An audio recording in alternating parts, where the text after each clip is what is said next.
bubbling.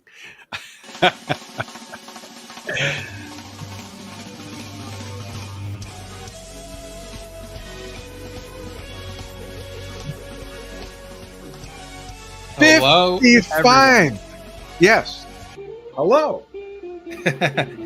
Yeah, I wasn't sure if you were gonna say the first thing or if you were waiting for me to say the first thing, but yeah, we got there. I'm Steven, your Dan, son, father, and this is Yesshift talking about Yes, and this is a special anniversary episode talking about the debut self-titled album from Yes, released July 25th, 1969. For us over here in the US, it's still the evening of the 24th, but technically it's the 25th in the UK, so it all works out. Episode 153, celebrating 55 years of this album. Wow. Time flies. It felt like 53 years. Yeah, I mean, I've only been around for like 30 years, so yes, it's true. Time flew even faster for me, I guess. So, chime in. We're live as we're broadcasting. As Steve said, we're live on YouTube and Facebook, simulcasting on Drum Talk TV. Great debut by Mr. Bruford, who went on to be legend, still is. And we were fortunate enough to have him on the show. His fun fact question, by the way, Steve, was one of my favorites. Do you even remember what it is? Well, you probably do, because you curated. I mean, yeah, like it was 2 years ago. I remember one of his answers, but the question itself, not at the moment. I'm going to spill the beans. Fun way to kind of kick this off. Okay. So we asked Bill for the fun fact question.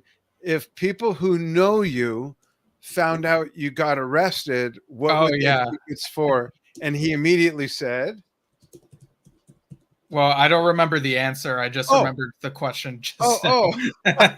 He said immediately, drinking way too much coffee. Oh, yes, that's what it was. Yeah, I did. You already know this. I saw that the other day, but there's just been so much going on. You know, I have a life outside of this. People might be surprised. Wait, what? Yeah, I didn't even know that. But yeah, great to be celebrating Yes and its music, and especially this first album. And these guys are pretty young when this album came out, right? Yeah, so John was the eldest of the five. You had John Anderson, of course. He was 25. Well, he was almost 25 when this October of that year. Yeah, and Chris, when this album came out, he had turned 21. So over in America, that's the drinking age. Other places, it's a little bit younger. Peter Banks, I think he was born in 47, so he would have been 22. Tony Kaye would have been 23 when this came out, I think. Yeah, he was. And Bill Bruford was the youngest. He was like just 20 when this album came out. Like he was the youngest of the lineup, but it's funny how like we think of him as being very professorial. Absolutely. Yeah, I think even back then he had that. Interesting thing, before we dive into context, one of my favorite parts of segments of when we do these anniversaries to albums. Before that, imagine these five guys. Imagine them in, let's say, Piccadilly Circus, walking the streets before a gig. Oh, look, a fortune teller. Let's go inside. Or is it a fortune seller? Or fortune seller, yeah, if they had to pay for it. And what if they sit down, she burns some tea leaves, sets up some mahjong tiles, throws a few chicken bones in the air and says, okay, here's the thing. In the year 2024, 50 years from now, there will still be a band named Yes, not only still making music, but playing some of the music you've made now. Not only that, none of you who will be alive will be in that band. One of you will be turning 80, and they all look at John, of course, who will be singing music that he recorded from this band. And not only that, 37, making up a number, 37 people will come and go as part of that band. Drummers, keyboard players, guitar, etc. I mean, imagine that being dumped on you. And the first thing I thought of when I thought of that was John saying, "Sounds about right." Like, to him, it wouldn't phase him. Um, it's interesting, and it must have been interesting for them to also watch their legacy, unfold. And one of the biggest things I gleaned from both Steve Howe's autobiography and Bill's was that it took them a long time to get into real money. Like, even by the time Steve joined in the third album, they weren't really making money. Not like people think. We think of them playing places like the LA Forum, Madison Square Gardens, and of course there's big money there, but they were nowhere near that back then. So when we talk about the release of this first album and how young they were, and how outside the music was, we'll get into that in some ways. Pretty adventurous, pretty risky beginnings.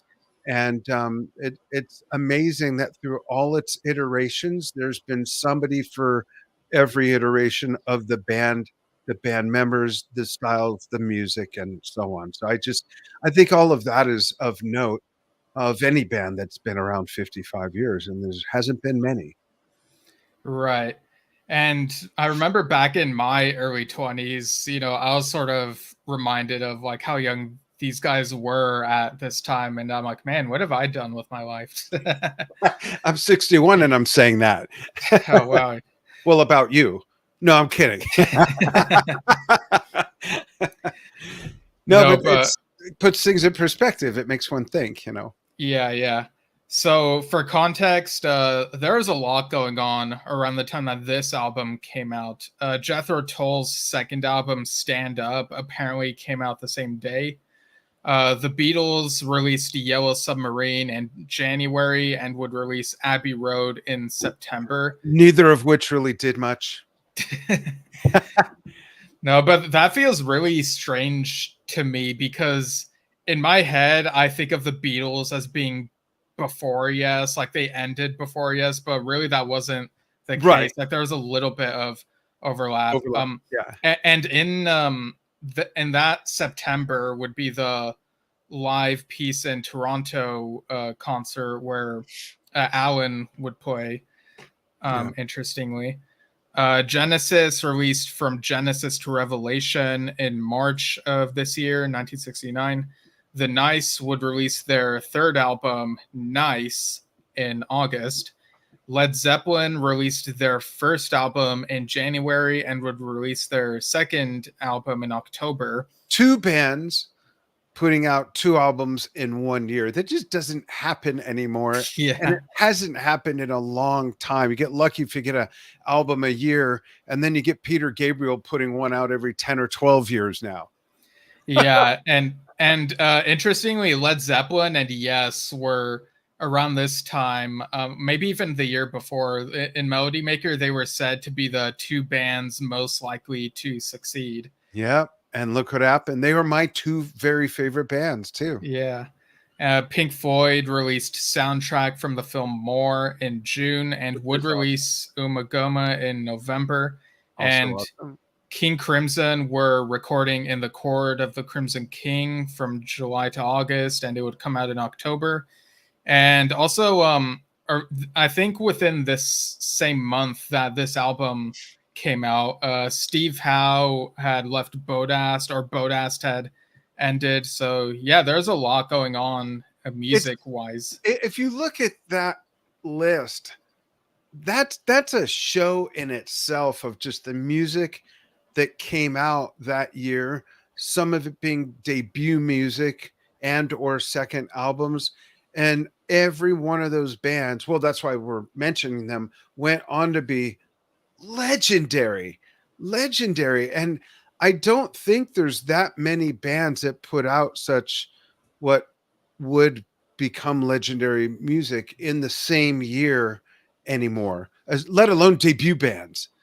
It's Mm. quite a list. And that's the thing about 68, 69, 70, that right in that era, some of these bands were putting out just incredible music that is still in high rotation on classic rock stations and prog podcasts, and even like sometimes I'll walk into our local grocery store and I'll hear some. They have a pretty hip. One of them has a pretty hip music station dialed in, and I'll hear like Roundabout or Perpetual Change, and hold my phone up for Steve to guess what song this is. It's just interesting the legacies that were born in that narrow period of time, 68, 69, 70. Yeah. And in terms of history, this is also a few days after the moon landing. So, wow, that was a long time ago. But Yeah, yeah, that was, yeah. I yeah. remember that. I'm just thinking, like, I remember that. I'll go through the track listing and we'll do it as it came out as a vinyl album, side one and side two. Um, track one, Beyond and Before, Chris Squire, Clive Bailey. Yeah, that Excuse was me. left over from Mabel Greer's toy shop. Yep, and it Yeah. ended up being their debut album. We'll get back to that. ICU, Jim McGuinn, David Crosby, Yesterday and Today, John Anderson, Looking Around, Anderson Squire. Side two brings us Harold Land, Anderson Squire, Bill Bruford, Every Little Thing, John Lennon, Paul McCartney, Sweetness, Anderson, Squire Bailey, and Survival by Anderson. Quite a debut album. Yeah, I was noticing that there's kind of a similar structure between the two sides because they begin with the opener Beyond and Before on one, Harold Land on two, and then the second track on each side is a cover song. So you have I See You and Every Little Thing. And then the third track on each one is the softer song. So Yesterday and Today and Sweetness. And then you end with something that has more energy, like Looking Around and Survival. But on side two, Harold Land and Survival have more of a downbeat mood in places than the opening and closing of side one.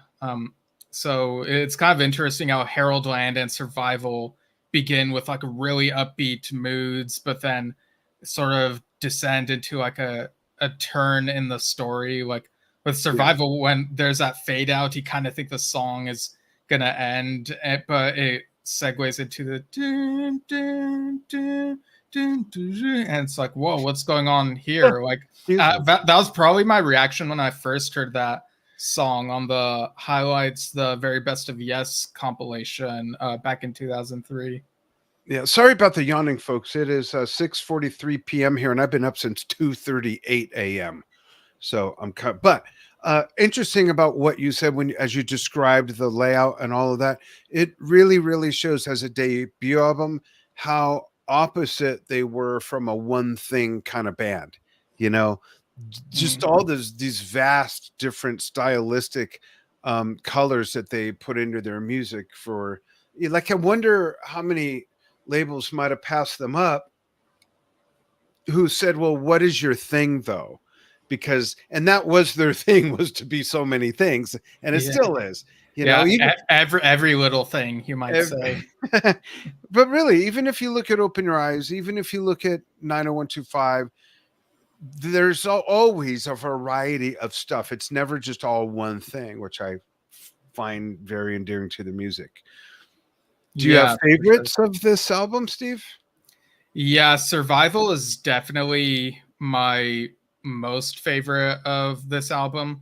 I do also really have a fondness for Sweetness. You know, I've memorized all the lyrics to that song. It makes sometimes when I've listened to it, it's made me want to uh, there are those songs that make people want to fall in love and stuff like that. And I feel like Sweetness just really hits that spot, Oh, you know. interesting. And Yesterday and Today, I think, is also an underrated gem. I have a friend, his name is Chris. He really loves that song. It's really obscure compared to the rest of the Yes catalog, but it showcases John's voice just so well.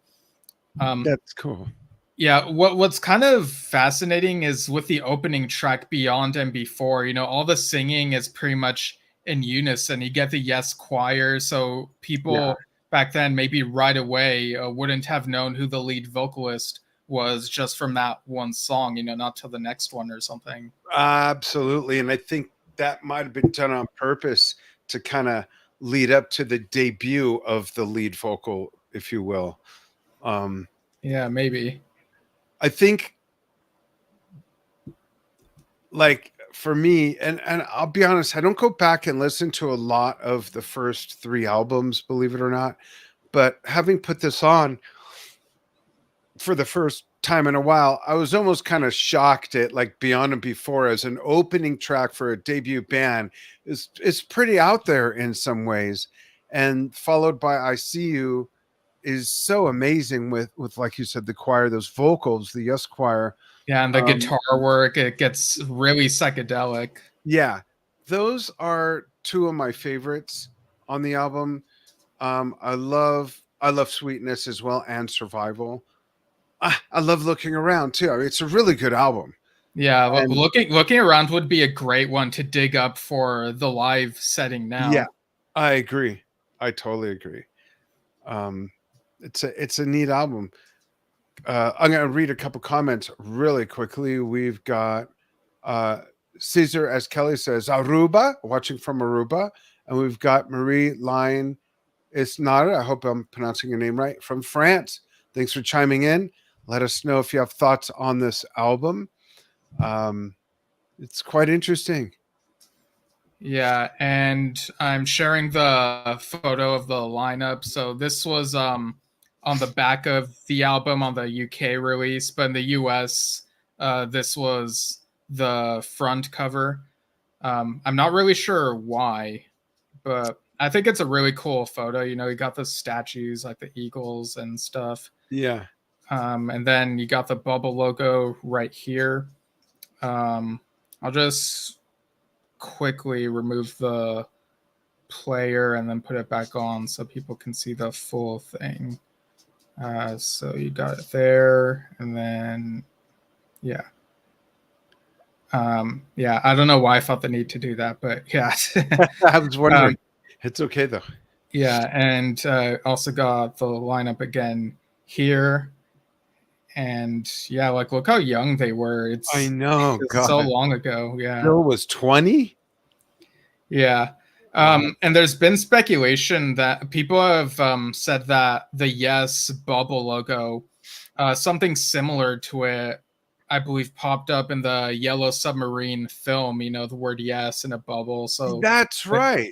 there is That kind of did a question happen. of whether there could have been inspiration there, which wouldn't surprise me because, they're so front and center with the Beatles being one of their influences. Yeah. Yeah. Very So interesting. So would you rearrange the track list in any way, or do you think it's great as it is? This is one where I wouldn't recommend anything. I would leave it just as is. How about Yeah, you? I think I'm in agreement too. Like I think Beyond and Before does a nice way of setting the stage, and then Survival is like a, And a really bombastic ending, like going through the different moods, and yeah. and I think that question when we ask it of an album like this versus something that might come out today only on CD is the difference is the way it was designed for a two-sided product has a lot to do with the order. Yeah. So that's in consideration.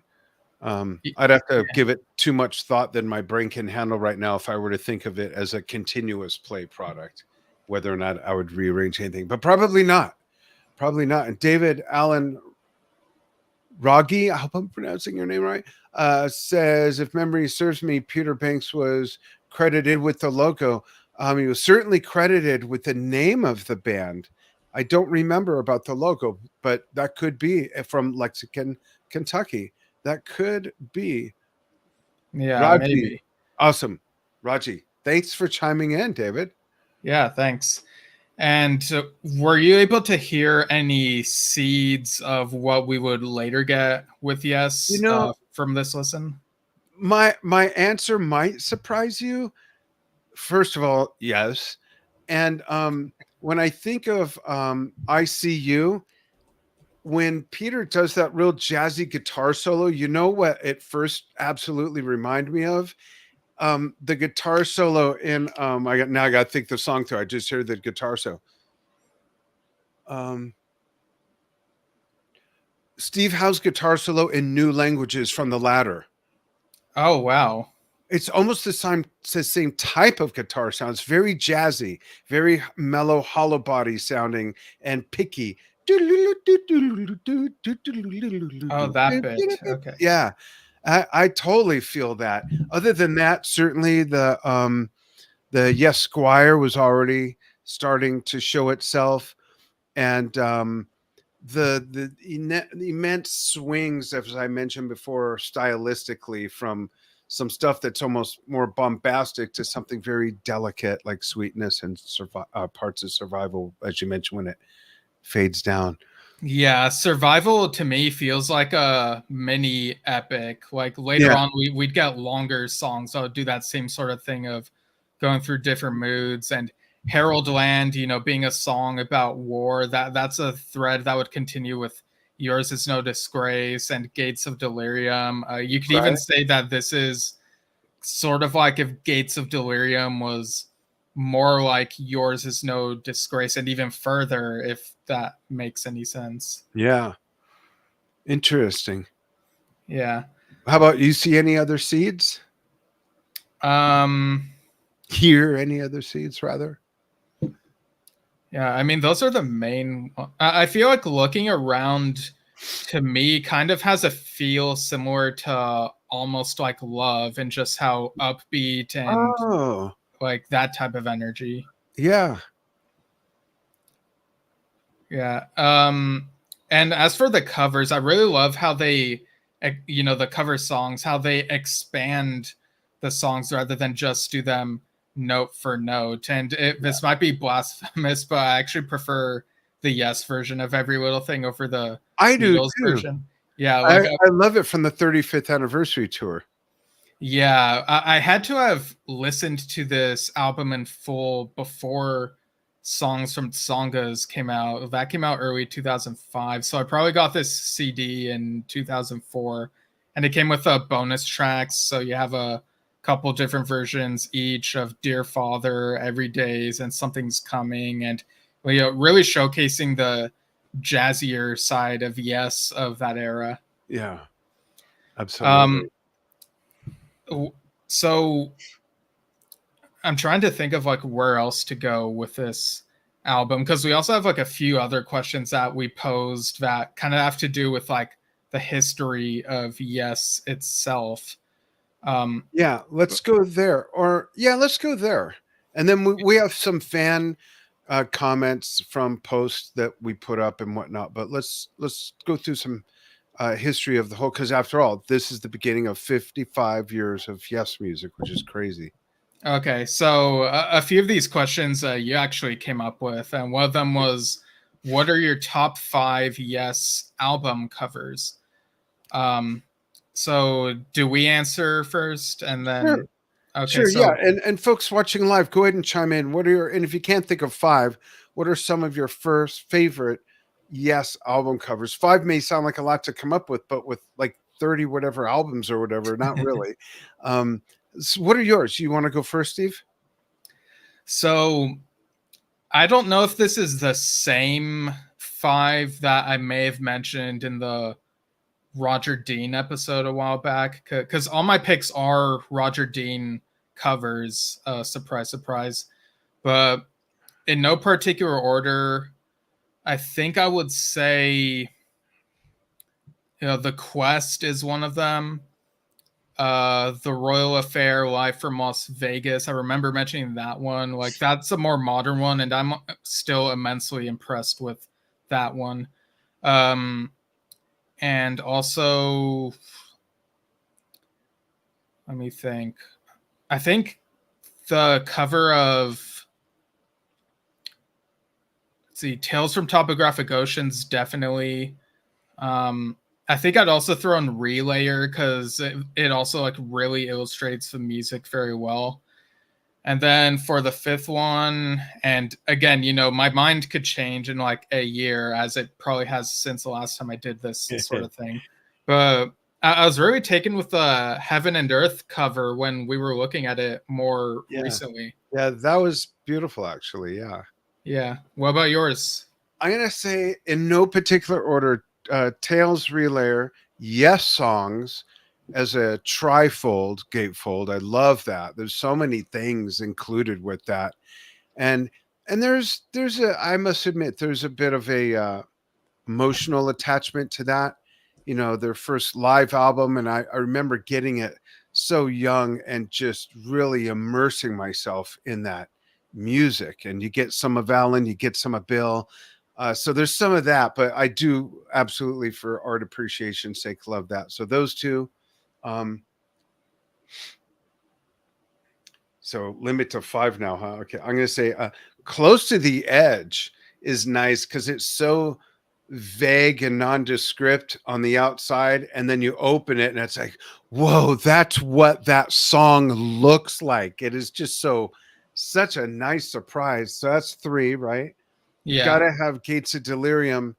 And I actually had one non-Roger Dean, but then with another one I want to mention, that would make 6. I love The Ladder. I think the album cover for The Ladder is great. The colors are beautiful. It's vivid. The structures, I love that. And if I could throw in an honorable mention, I really, really like the 90125 cover. It was a new era. It was a new decade. It was modern. Fashion was different. So much was different. And this still seemed ahead of its time. That covers, and it fit the music. I think it was just very well played as far as the matchup. Yeah, for a moment I thought you were actually gonna mention Magnification as an honorable mention. I thought of that one earlier today. Got to give it up for Bob Seska. That gets an honorable mention for sure. Yeah, it does feel like it fits the music. Yeah. Totally. There's almost like I don't know if he would slap me for this, but there's almost like a space age steampunk vibe to it a little bit, Good. I'm glad that kind of made sense to at least somebody. You want to go to comments? I see a couple from David Allen Raji, who says Harold Land is still my favorite off the album. The whole album is still great. And for his 5 favorite covers, he says, wow, I like Yes Shows, Relayer, Yes Years box set, Fragile, and Mirror to the Sky.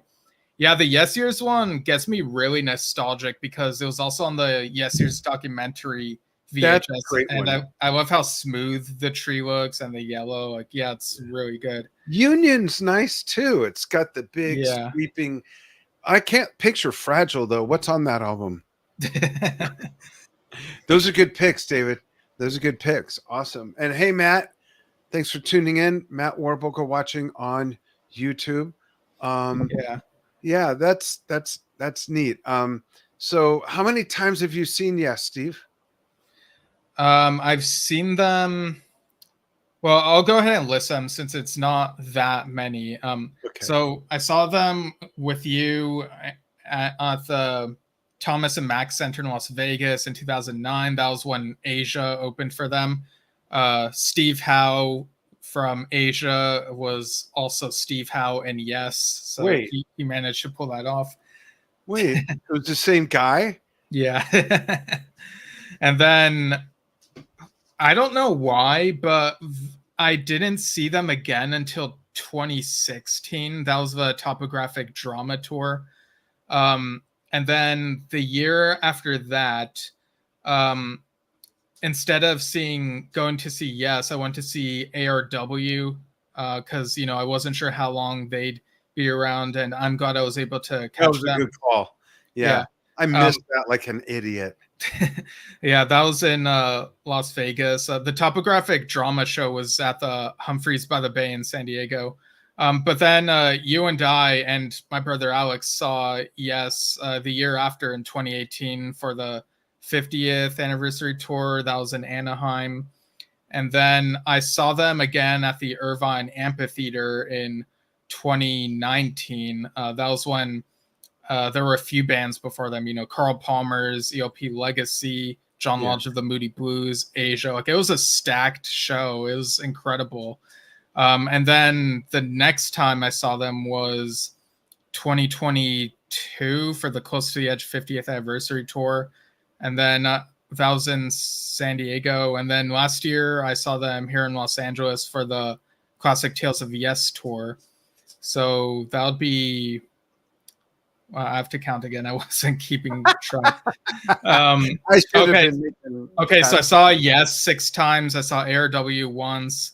I've also seen Rick Wakeman at a piano concert in 2017 over in, I think it was Camberley, England. And I saw John Anderson's 1000 Hands show in San Diego in 2019. Right. Oh, wow. So you got those extras in there. Yeah. So I saw them, I'm going to guesstimate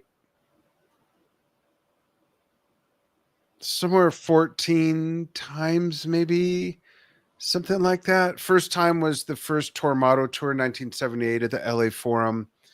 That was a great show.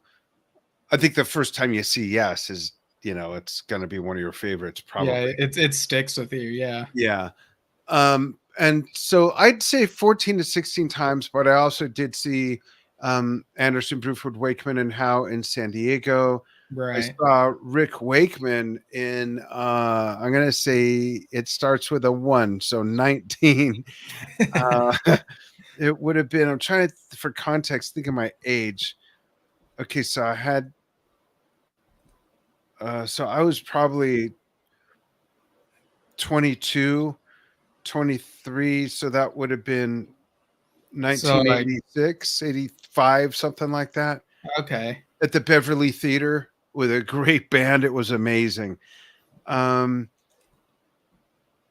Yeah, so a nice few handfuls of times. Yeah. Okay. And do you have a favorite performance out of all the ones you saw? I don't think I could narrow it to one, but a couple standouts are absolutely the very first one. Seeing them on the Magnification tour at the Hollywood Bowl, one of 2 concerts when John forgot lyrics. And I don't hold that against anybody. But I've told the story before, maybe people have heard it, but in Gates of Delirium, you got that long buildup of an intro, and this time you got the orchestra, and then it all comes down, and and he freezes, and Chris looks over and slides over, leans down, whispers in his ear, and then John just started singing it, and the conductor brought everybody back up, and they all kind of fell into place. It was great. That show was great to see them with the orchestra. I did like the Magnification tour a lot, the Full Circle tour, I guess they called it, right? Or were they 2 different things? Yeah, well, they played Magnification on both the Symphonic tour and the Full Circle tour. Right. That's right. Symphonic tour was the Hollywood Bowl tour. Those are some of my favorites. The drama tour was cool. I was one of those people that was very accepting. I loved the album, and to see them rock that was really cool in the round at the LA Forum.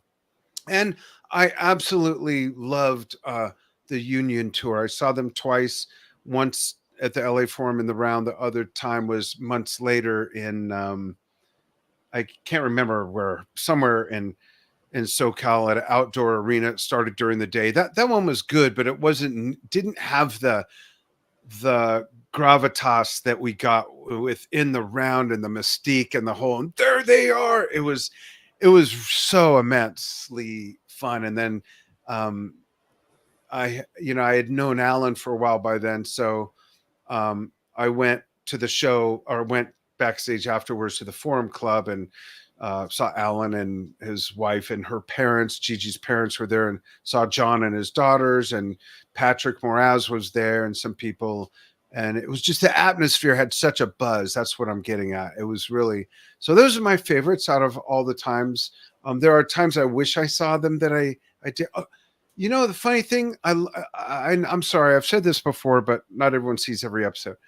and you hardly pay attention to what I say anyway. So in case you missed it before, Steve, I love Songs from Songus. I love that DVD, but I remember at the time not being, I was slightly underwhelmed when I saw the show. And I can't believe I have that feeling when I watch the DVD and go, this is so good. I don't know. Maybe I said this before. It might have been some life stuff going on at the time that just sort of shadowed it or something. But truth be told, that was an awesome concert. Yeah. I mean that happens. Back on the Close to the Edge 50th anniversary show that I went to, I could tell they were playing really well, but I had been like traveling all day and kind of frustrated by that, and I also like had a little bit to drink at the venue, so now I don't like drink at the venue anymore unless it's like water or something, or if I have food to balance it out, like when I saw Adam Wakeman's band Jazz Sabbath, that works. But yeah, in terms of my favorite performance I saw, it's definitely really special the first time you see them, like that Yes and Asia show. It was like, wow, this is finally happening. But I think my favorite might possibly be the Topographic Drama show, because being able to see my favorite Yes song, Revealing Signs of God, performed live, and Ritual and the drama stuff. Oh, and wow. Oh. and I've enjoyed all the shows I've seen. It's not to say that it was downhill after that tour. Like, I've really enjoyed the other That'd be funny shows. if you did say that, though. No, but the spectacle of the Royal Affair tour, like that was a huge event. Like, there's something to enjoy from all the shows that I've been to. That's a good point. I'm curious other people's take on this, and I don't judge. And we'll get to the live comments again, and then we have some comments from post. But in 45, 46 years of going to concerts, I never drank alcohol at a concert. I never smoked weed at a concert. I never got high or drunk or even buzzed before a concert except for one. And that was, I don't remember the name of the tour, but when Black Sabbath had the reunion and Bill Ward was on drums, I went to that with, you remember the Finmark brothers, my friends that I worked with? Sounds familiar. Okay, maybe. you were very, very little. And in fact, you were born around that time. But we went to dinner, and I had 2 small rum and cokes, and that's it. My thing was, and my friends were like, "Do you want to hit? Do you want to?" No, I really want to remember this. To me, it's a different sort of a thing. And Yeah. now I hardly do anything anyway, but it was just a thing. I always had a hard rule about, like, I'm not getting high at this. This is the experience, Right.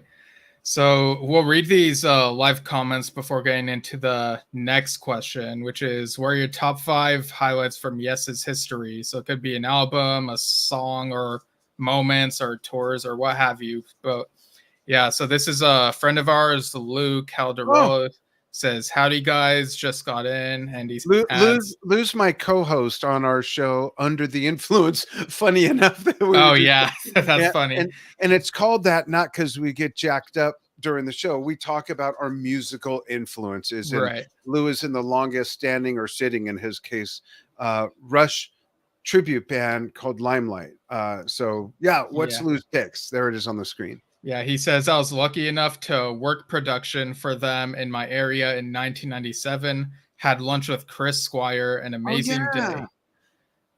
Awesome. Yeah. So that was the Open Your Eyes tour. Yeah, it might have been.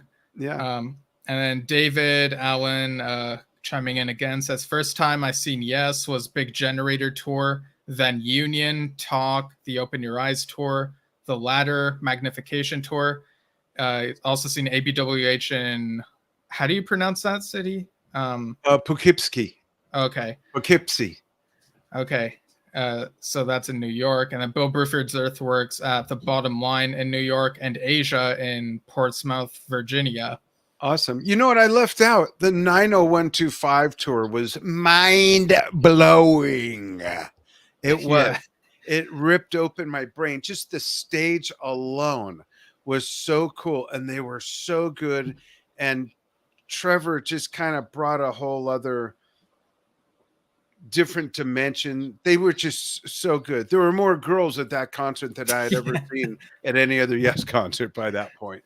Yeah, I remember in the Yes Years documentary, John mentions that there were more girls, probably for Trevor or something. Yeah, David Allen also says his favorite was the Union tour in Albany, which he Awesome. mentioned. Yeah. Oh, Lou says David saw the show I worked production in Poughkeepsie. That's Wow, funny. that's so cool. Yeah. So, next question: what are your top 5 highlights from Yes's history? And I guess we're saying top loosely because it's really tough to say. Like, basically, what are the 5 that come to mind right now? Is I guess what we're saying. So, do you all go first, or should I go first? You go first if that's all right. I need to really. God, I don't know, but go ahead. Yeah. Go. Oh, I can think of a few, but go ahead. Go ahead. Okay. So this is really tough because there's a lot in Yes history to really appreciate, but in no particular order, except maybe chronologically, I guess. Tales from Topographic Oceans, that's such a huge highlight in Yes's history. 4 20-minute sides. Like, who the hell does that, Yeah, and all one theme story, Yeah. And next highlight, the Union tour. Like, who predicted that would ever happen? Like, you know, um, I guess maybe if you're like in the trenches when like the ABWH and other stuff was happening, but before then, it's like, who would have guessed? Um, and then another highlight, I would say, the symphonic tour. I think is one. Getting orchestras to play with. Yes, and I mean, doing an album with an orchestra like in place of the keyboard player, like that was a gutsy thing to do, like quite an experiment. especially for such a keyboard synth oriented band. Yeah. I mean, that was Um, gutsy. yeah. And then another highlight, so this will be my 4th one. The announcement and release of From a Page.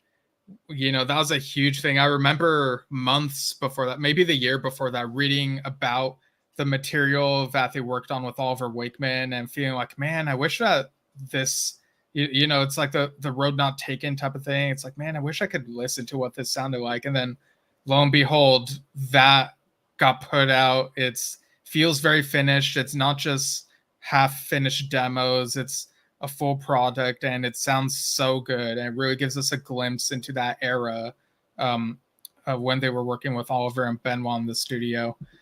And my 5th highlight, I would say, listening to the entirety of The Quest when it came out, because that there was, we had a bit of hype because it had been quite a while since the last Yes studio album, and so listening to that in full, it was like, okay, so this is how Yes sounds now in the studio for this album. And I've seen over the last couple of years, once in a while people say, oh, they're just trying to emulate the classic albums, but I don't hear that. It feels like Yes, but it really genuinely feels like they're putting a lot of work into it to create something new while still feeling like Yes. And so that was a really fun chapter, and the first new Yes album that we covered on the show.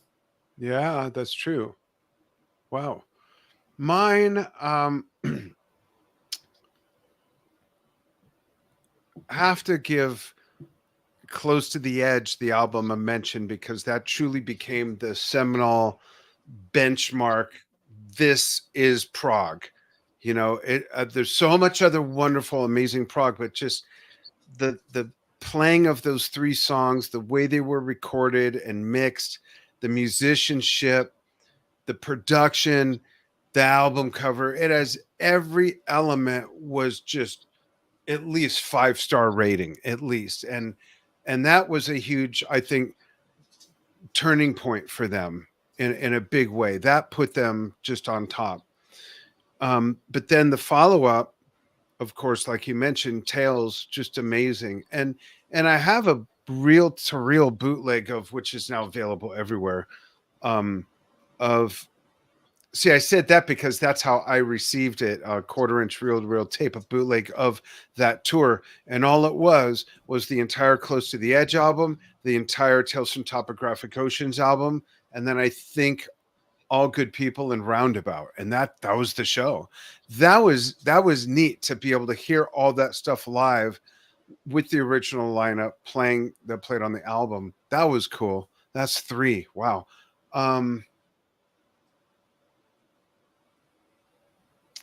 Yeah, it's tough, right? It really is.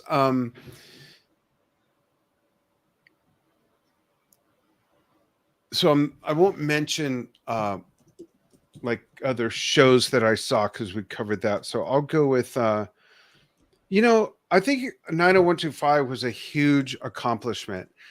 It was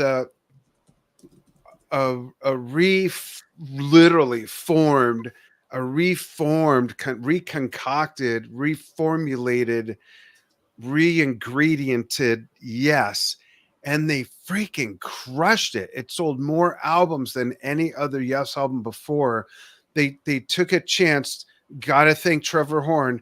They took a chance and they nailed it. And even Rick says, without that, there would have been no further Yes from that point on, probably. That was a huge gamble and a huge step, and they did such a great job.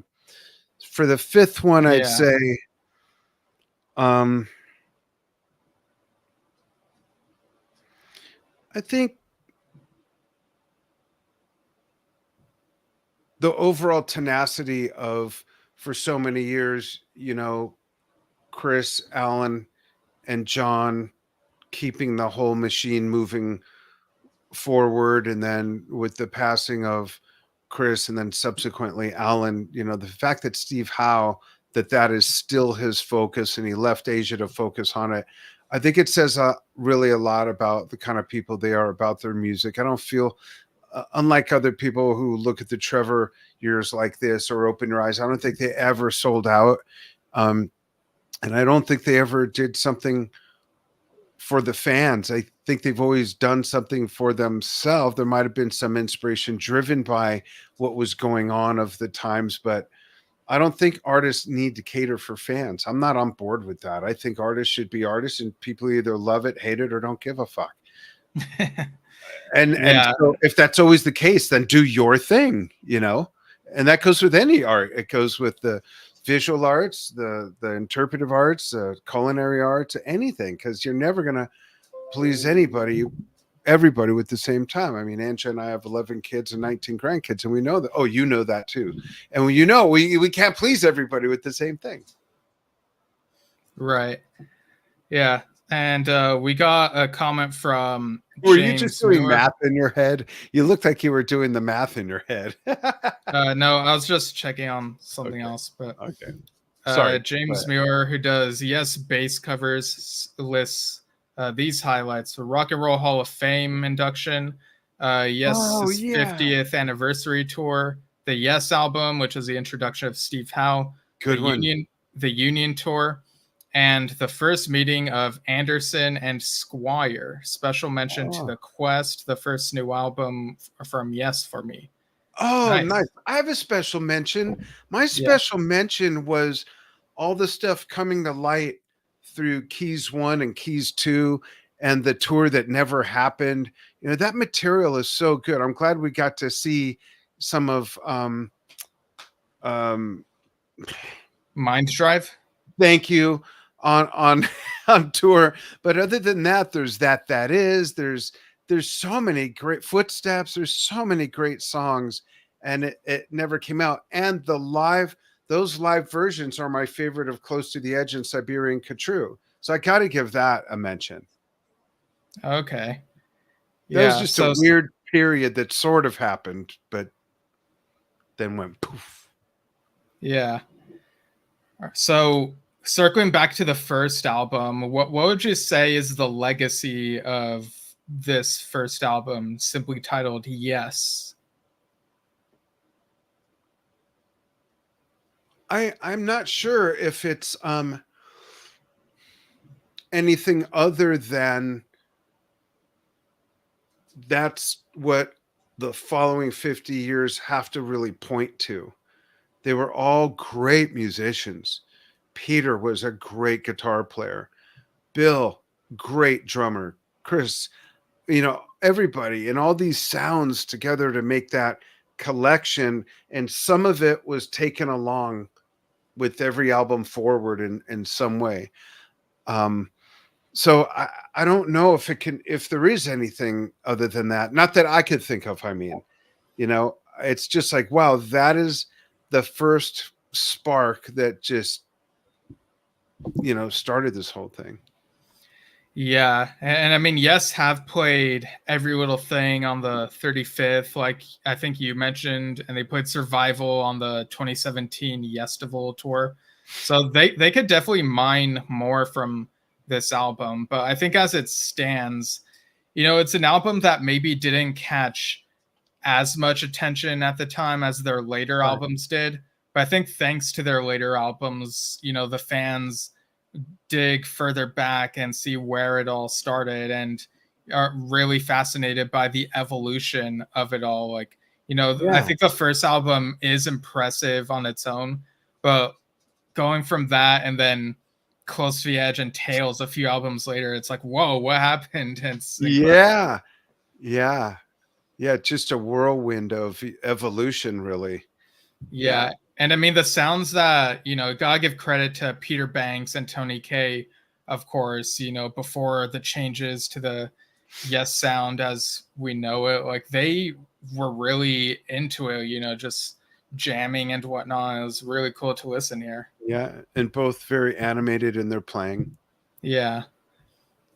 Oh, I see that James also commented, I've been listening to a lot of the Key Studio stuff recently. Feels like a revelation. And Luis Rose says, yep, Keys 2 is an amazing album, both the studio tracks and the live ones. Yeah. Oh, wow, this is interesting. So Lou says, odd random bit. If I remember correctly, Sesame Street featured Mood for a Day as the soundtrack to a short nature film way back in the day. Well, we'll have to see if we can. We'll have to see if we can find that. Yeah, Google that. That's interesting.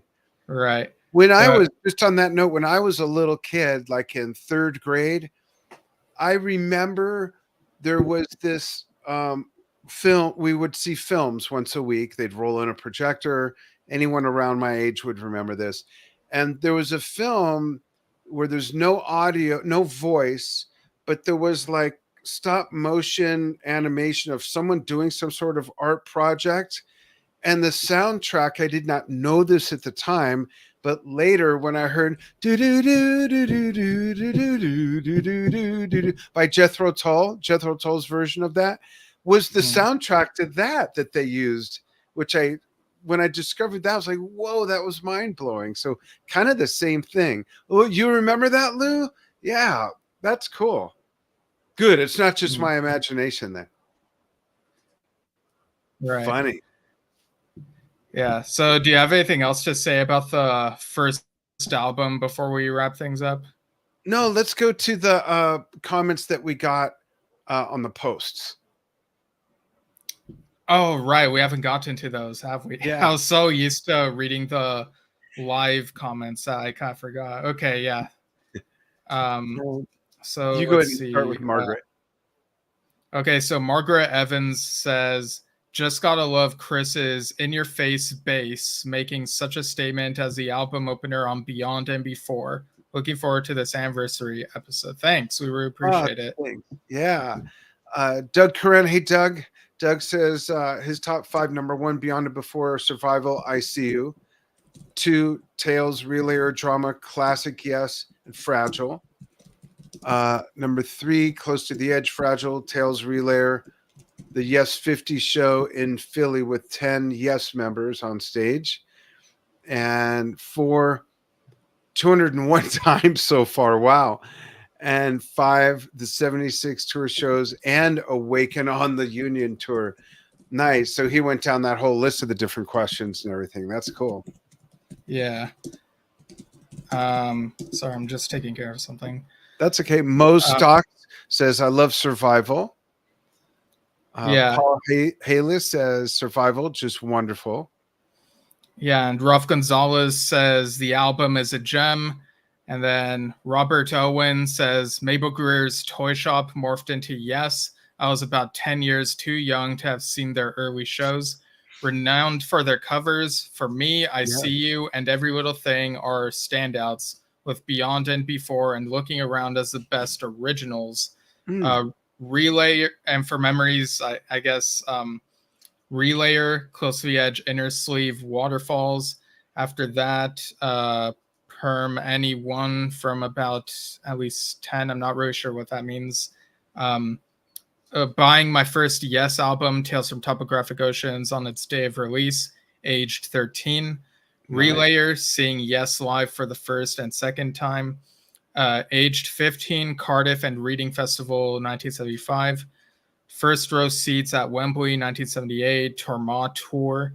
1980, Drama, First Listen. The Relief, what an album. And not so much the album, but Union Live, 1991, 40 to 50 times. So that isn't just on the Union tour. That's just all together from all the tours. Okay. Yeah, I was going to say, wow. Yeah, like that put a huge dent in one's bank account, I'd imagine. Yeah, and I didn't even know they played that many times on that tour. I'm sure they did. Yeah, but, I know. I think it was around 80, like, because it was advertised as around the world in 80 dates. Right. And for favorite performance, he says, Too Hard, though 1978 will take some beating. Nice. Robert Nasir. Hey, Robert says, awesome. Hoping to catch this one live unless band practice runs late. Chiming in. Cool. Hope you get to catch it on the rerun if you don't catch it live. Yeah.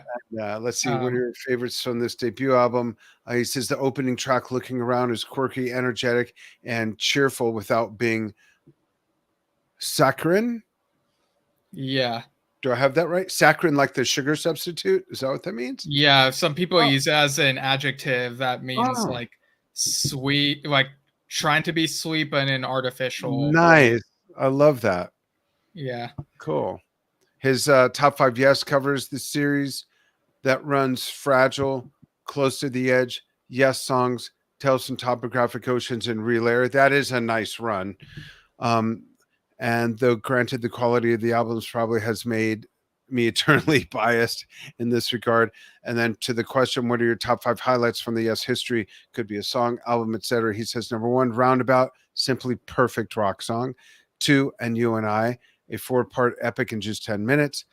3, The Ladder. Thank you. I think The Ladder is so undermentioned. The Ladder, an album that proved that Yes could still produce a truly great album. I love The Ladder. Yes, acoustic. We're used to it now, of course, but this was such great fun when they first did it, including the live reveal in theaters following the premiere of the Yes Speak documentary. And 5, Mirror to the Sky, because Yes is proving that they are not done yet. How many times has he seen Yes? Every tour since Tormato, except sadly Union and ABWH. Jesus, man, get your shit together. And if I were to count, I definitely have to include John Solo albums, John Solo shows, Steve Solo, and Anderson Ponte Band. Okay, cool. What's your favorite Yes performance that you saw? Impossible to pick one. If I could pick 3, Tormato my first, The Ladder, Fox Theater. The boys had a great time at this show, and Yes Symphonic, simply epic fun at Pine Knob, including the awesome Tom Brislin. Those are all great picks, and so I love how thoughtful you were about literally answering every question Steve spilled out. So that's very cool. We love the interaction.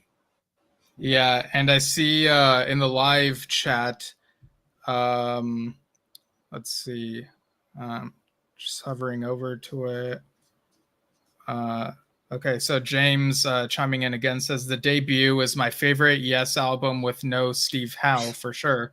It is such a relaxing listen, and you can hear so much of the Pandora's box before it's opened in the next 5 albums. And Nice. also says, I would love to hear the current lineup play Beyond and Before on the next tour. Billy's wah wah bass sound would be amazing in that intro. Oh wow, that's a great one. Yeah. Yeah. Imagine that this lineup doing that. I can totally I think it's great. And it's a great way to pay tribute to that very first lineup and very first album. Without it, I don't think there'd be anything else. Right.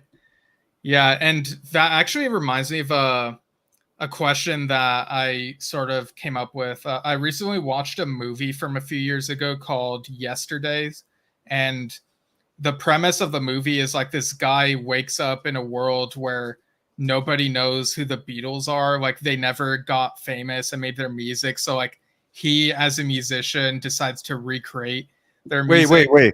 Does this take place in North Korea? What? Well, maybe they don't know who the Beatles are. I don't know. No. Go on. Sorry. But it made me wonder, like, if you woke up in a world where nobody knew, like there was no record of any Yes music, like it was just never made, like what would you do? Because I have a couple of different answers, based on whether the members would still exist but just not be famous for the music, or if maybe they don't exist in that reality. I don't know. That's bizarre to even think of, right? Because you're so used to the world you live in. I think I'd simply have more bandwidth to listen to Led Zeppelin bootlegs. Yeah, and maybe we'd be doing like Led Zeppelin Shift or something. Led Shift, but there was no shift as far as members. Right. Yeah. But that's interesting. Did you like the movie? Was it good?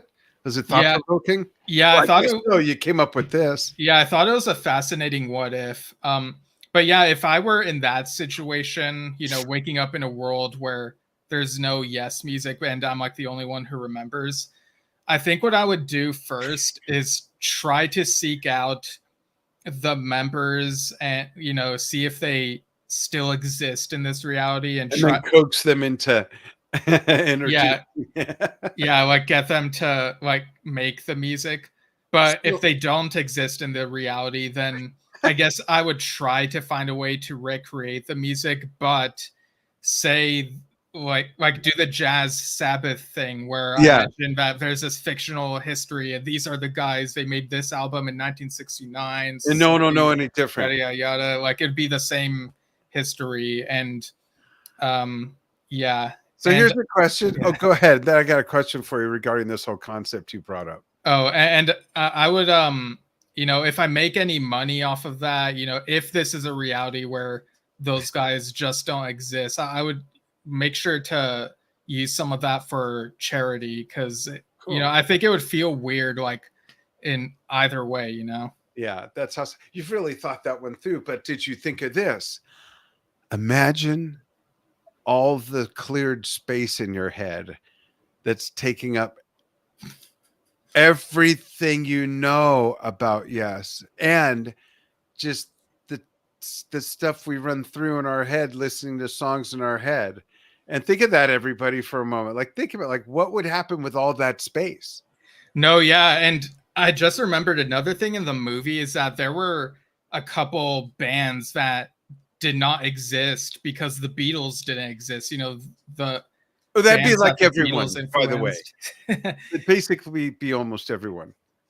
Yeah, like I think Oasis disappeared or something in the movie, but because of that. But with Yes, it's like it'd be interesting because there are some bands that are definitely influenced by Yes, but they also have other influences. So it's like, would these bands still be around? Just kind of different. It's weird to think about. It is, because it depends on who their other influences are, because chances are they were influenced by the Beatles. Yeah, well, I'm thinking of like if it's like the Yes situation instead, is what I'm saying. Interesting. Yeah. But yeah, anything else you want to add before we sort of tie this up? No, I think this was fun to Yeah, especially like in my case, going back to listening to an album that I really don't listen to much at all. And it was almost like hearing it new again with a different perspective. So I really enjoyed that experience. Yeah.